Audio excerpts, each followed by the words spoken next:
నాగర్ కర్నూలు జిల్లా కుమ్మర గ్రామంలో జరిగినటువంటి 2 నెలల చిన్నారిపై మరణించిన వార్త అందరినీ హృదయాలను కదిలించింది. అయితే ఇదే క్రమంలో గత 14 రోజుల సంది కూడా వివిధ కుల సంఘాలు కూడా న్యాయం చేయాలని చెప్పేసి ధర్నాలు నిర్వహిస్తున్నారు. ఇదే క్రమంలో ఈ రోజున ఎస్సీ ఎస్టీ బీసీ వీళ్ళంతా కలిసి కూడా ఇందిరా పార్క్ వద్ద ధర్నా నిర్వహిస్తున్నారు. ఈ ధర్నాలో పాల్గొన్నటువంటి నాయకులు కుల సంఘాలతో సంబంధించినటువంటి నాయకులు ఉన్నారు. వారిని అడిగి తెలుసుకునే ప్రయత్నం చేద్దాం. ఏంటి ప్రధానంగా వారి డిమాండ్ ఏంటి, రాష్ట్ర ప్రభుత్వాన్ని ఏమి డిమాండ్ చేస్తున్నారు అనేది అడిగి తెలుసుకునే ప్రయత్నం అయితే చేద్దాం. అన్న నమస్తే. నమస్కారం. నా పేరు నడిమిటి శ్రీనివాస్. చెప్పండి, ఏంటి ప్రధాన డిమాండ్ మీరు ధర్నా చేయడానికి కారణం? మేము నాగర్ కర్నూలు ఘటనలో ఉన్నటువంటి బాధిత కుటుంబానికి ప్రభుత్వం నుంచి చేదోడు వాదాంతో ధర్నా చేస్తున్నాం. ప్రభుత్వం స్థానిక సమస్యను రాష్ట్ర సమస్య చేసింది కాబట్టి అలా ఎస్సీ ఎస్టీలు బీసీలు అందరూ కూడా ఏకమయ్యేలా రోడ్లపైకి రావడానికి ప్రభుత్వం మాకు అవకాశం కల్పించిందండి.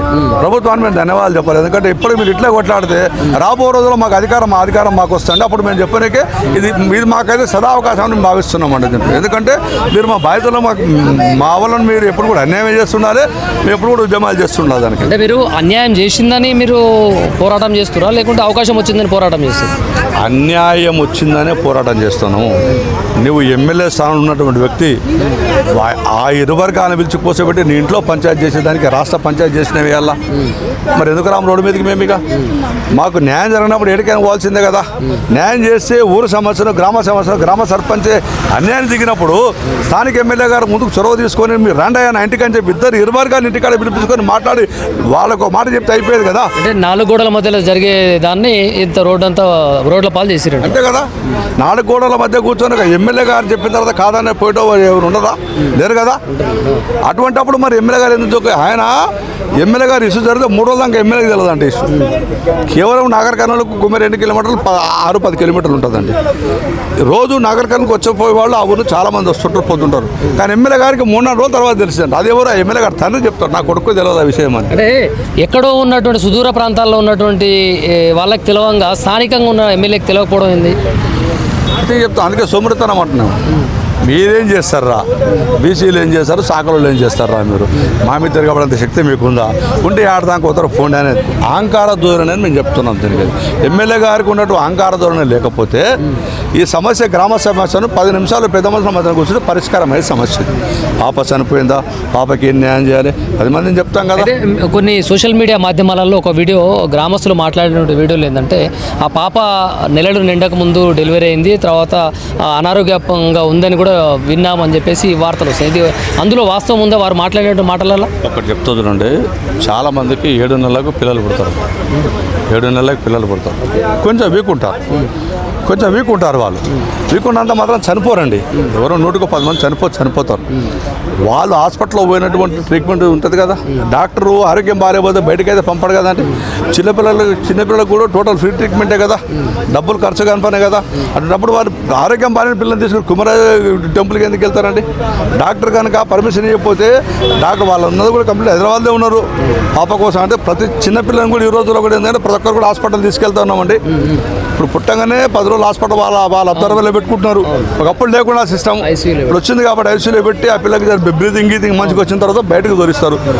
తోలిచ్చినప్పుడు వాళ్ళు కుమ్మెర దేవునికి మొక్కనికే పోయినప్పుడు పాప వచ్చింది, ఆరోగ్యం బాగా చచ్చిపోయింది, నువ్వు డాక్టర్ వా చెప్పనీకే డాక్టర్లే సర్టిఫై చేసినా మా ఊరికి వచ్చింది. కేవలము అహంకారం అని మళ్ళీ చెప్తున్నాం. మేము డాక్టర్లు మీరేమైనా డాక్టర్లు ఆ ఊర్లో కూడా చిన్నారిపై జరిగినటువంటి ఆ ఘటనకు ఎవరు ప్రధాన నిందితులు అని భావిస్తున్నారు? ఆ ఉన్నటువంటి 5-6 మంది నిందితులు అంటే గ్రామ సర్పంచ్తో మొదలుకుంటే అందరూ కూడా బాధ్యులు. దానికి ఒకరు ఊసేస్తే ఒకరు కొట్టినట్టు వీడియోలు కూడా బహిరంగ వచ్చినాయి. 2 పోలీసులు కూడా అక్కడ ఉన్నారు కదా. ఆ వీడియోలో కూడా 2 పోలీసులు ఉన్నారు. ఆగండి మేము మాట్లాడతాం అంటున్నారు. మీరు కొట్టినప్పుడు చిన్న ఇష్యూని కొట్టినప్పుడు ఇంత ఇష్యూ ఎందుకు జరిగింది? జరగడానికి కారణం ఎవరు? రెడ్డిలే కదా. తర్వాత ఆ గ్రామంలో మీరు ఇప్పుడు చెప్తున్నారు గ్రామ సభ పెట్టిన అందరు బీసీలు మాట్లాడండి. మరి కొట్టిన దాంట్లో ఎందుకు బీసీలు లేరండి? బాబుని కొట్టిన దాంట్లో ఎందుకు బీసీలు లేరు? బీసీలు కూడా టెంపుల్లో పనిచేస్తారు కదా, అర్చకులు కానీ సేవ కానీ ఇంకో రకం కార్యక్రమాలు చేస్తారు కదా. మరి వాళ్ళు ఎందుకు బాబు మీద దాడి చేయలేదు? మరి వాళ్ళ పేర్లు ఎందుకు బయటకు రాలేదు చెప్పండి. ఆ చెప్పిన పేర్లు మేము చెప్పినా కాదండి, ఆ గ్రామస్తులు ఆ ఇంటి వాళ్ళు చెప్పిన పేర్లే కదా. చెప్పినప్పుడు మరి మిగతా బీసీ కులాల పేర్లు ఎస్సీల పేర్లు ఎందుకు చెప్పలేదు? వాళ్ళు కేవలము ఇలా బీసీలతో మాట్లాడిస్తున్నాం. 2026 సంవత్సరంలో కూడా ఇక్కడ కుల వివక్షత ఇంకా గ్రామాలలో కొనసాగుతుందా అని అనుకోవచ్చా? సార్ మేము మొదటి నుంచి కోరుతుంది ఒకటండి, మాకు రజకులకు అది కుల వివక్షత ఉంది, అంటరానితనం మాకు ఉందండి. కాకపోతే మేము కూడా తెల్లగా ఇస్త్రీపడ చేస్తున్నాం కాబట్టి మా అవసరం వాళ్ళకు ఉందని మమ్మల్ని పిలుస్తున్నారు తప్ప మా మీద అంటరానితనం లేదనే మాట అబద్ధం అండి. అది ప్రభుత్వానికి అది మేము మొదటి నుంచి ఒకటే కోరుతున్నాం, మమ్మల్ని ఇస్తేనే కలపండి, మేము వాళ్ళతో కలిసి పనిచేస్తామని చెప్తున్నాం. అంటరానితనం ఇంకోటి మాకు అట్రాసిటీ చట్టం లేదండి. ఇంత అన్యాయం జరిగితే అట్రాసిటీ చట్టం పెట్టంటే ఇప్పుడు ఎంఆర్ఓ గారు ఆ పాప కులమేంది, పాప గోత్రమేందని ఇప్పుడు దేవులాడుతున్నాడు. ఎంత దుర్మార్గం అండి ఇది. ఆ పిల్లలు ఎవరున్నారు, ఇంకో బాధ్యత ఎవరున్నారు, వాళ్ళ ఆడపిల్లలు మేము ఎస్సీలమని చెప్తా ఉన్నారు. వాళ్ళు చెప్తే అది కాదంట, అది ఎంఆర్ఓ గారు సర్టిఫై ఇప్పుడు చేస్తారంట. మరి 2 రోజులు ఎంఆర్ఓ గారు ఏం నిద్రపోయిందండి? అట్రాసిటీ చట్టం పెట్టమంటే అందుకే మేము చట్టం పడుతుంది. ఏం చట్టం అసలు మాకు రక్షణ చట్టం కావాలండి. బీసీల మొత్తం రక్షణ చట్టం ఉండాలండి. రక్షణ చట్టం ఉంటే ఇచ్చి నా కొడుకులు మాట్లాడి ఇమ్మీడియట్గా వస్తుంది, వాళ్ళ మీద మేము కేసు ప్రొవైడ్ చేయడానికి అవకాశం ఉంటుందండి. దాని మీద లేకపోతే ఇంకేముందని అసలు స్వేచ్ఛ కలదు మాకు. అసలు గ్రామాల్లో అంటరానితనం మామూలు అంటుంది. కొంతమంది ప్రముఖులు ఏమంటున్నారంటే కుల సంఘాల వాళ్ళు దీన్ని ఒక రాజకీయం చేస్తున్నారు అని చెప్పేసి అంటున్నారు. మీరు రాజకీయంగా అవకాశాలు చూసుకొని దానికోసమే ధర్నాలు చేస్తురా? మేము రాజకీయంగా అవకాశం చేస్తాం. ఇప్పటికే మా వాళ్ళు బేసిది చాలామంది రాజకీయ పట్టులు ఉన్నారు కదండి. కాంగ్రెస్లో ఉన్నారు, టీఆర్ఎస్లో ఉన్నారు, బీజేపీలో ఉన్నారు, సిపిఎం సిపిఐలో పనిచేస్తుంటారు. మరి వాళ్ళు రాజకీయం చేస్తారా? ఈ విషయంలో ఎందుకు పాల్గొనాల్సి వచ్చింది? వాళ్ళు అన్ని పార్టీలు ఎందుకు వచ్చినాయి ఇక్కడ? వాళ్ళ పార్టీలు వాళ్ళకు ఉన్నాయి కదండి. తప్పు జరిగిందని తెలిసింది కాబట్టి వాళ్ళు బయటకు రావడానికి ఆస్కారం. ఇది రాజకీయం చేయట్లేదు. ఎందుకు మరి ఈ ఘటన జరిగి 14 రోజులు అవుతున్నా కూడా ప్రభుత్వం దానిపైన మాట్లాడకుండా, దానిపైన ఒక నిర్ణయానికి రాకుండా, దానిపైన చర్య తీసుకోకుండా ఎందుకు జాప్యం చేస్తుందంటే ఏం చెప్తారు? దీంట్లో ప్రధానంగా ఏంటంటే వాళ్ళు చెప్తున్న మాట ఏంటంటే రేవంత్ రెడ్డి గారు బంధువర్గం అవుతారంట, స్థానిక ఎమ్మెల్యే గారికి బంధువులు అవుతారంట.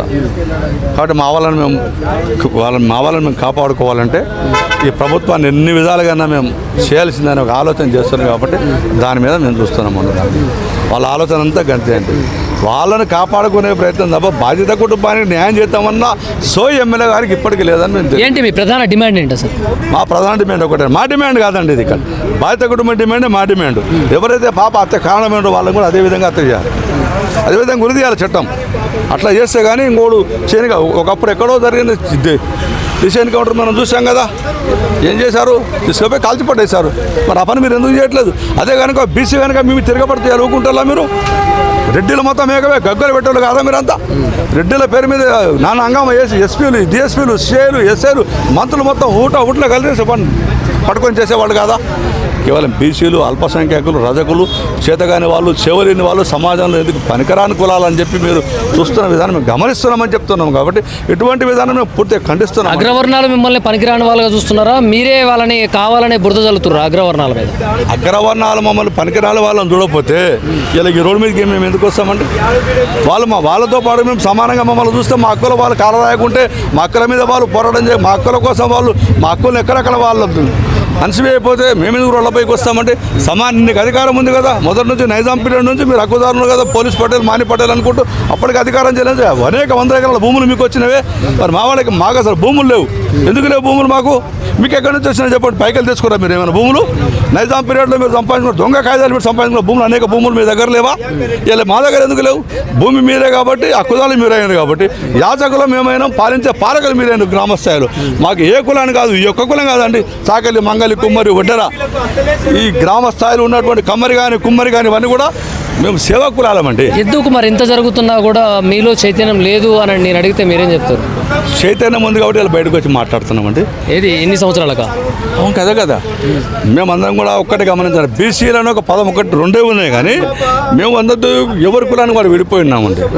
బీసీలో అరేకమైదామంటున్నా మీలో మీకే ఐక్యత లేదని వాస్తవంగా గమనించాల్సిందే కదా. బీసీలో అరేకమైదామంటున్నా. బీసీలు ఎంతమంది? 156 కులాలు వద్దంటే కలిపి కులాలతో 130, 140 కులాలు అయిపోయినాయి. ఏముంది మరి? ఎట్లా ఏకమైందా? ఏ కులానికి ఆ కుల జెండా మేమే పట్టుకొని తిరుగుతున్నాం కదా. వచ్చిందా మరి చైతన్యం? ఇప్పుడు ఒక 30% వచ్చిందండి. ఈ 5 సంవత్సరాల్లో పూర్తి నిండుకుంటుందండి. రాబో రోజుల్లో బీసీ రాజ్యాధికారం బీసీలు అడుగులేస్తారు. చాలామంది ఎమ్మెల్యేలు కూడా అవుతారండి.